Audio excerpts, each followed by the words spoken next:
Vijayawada municipal స్టేడియంలో ముఖ్యమంత్రి నారా చంద్రబాబు నాయుడు ముఖ్య అతిథిగా పాల్గొన్న ఆపరేషన్ సింధూర్ తిరంగాయాత్ర కార్యక్రమంలో ఏపీ స్టేట్ హజ్ కమిటీ చైర్మన్ షేక్ హసన్ భాషా, స్టేట్ హజ్ కమిటీ డైరెక్టర్ షేక్ మహబూబ్ భాషా, రాష్ట్ర అధికార ప్రతినిధి పొట్లూరి ధర్షిత్ పాల్గొన్నారు.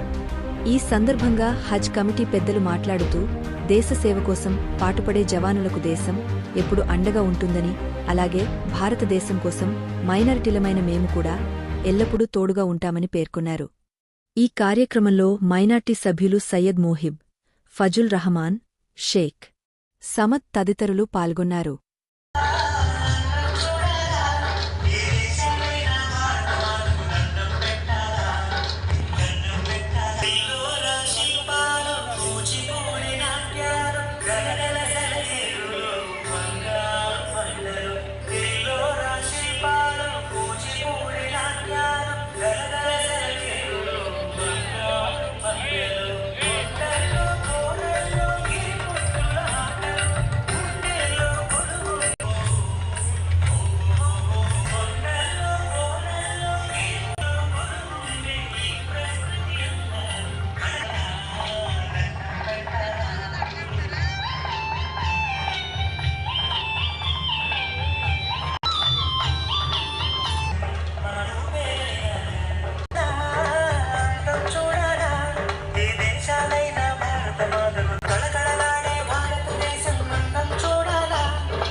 వారి కృషితో మనకి చక్కటి రాజధాని మనము ఏర్పాటు నిత్య రూపాన్ని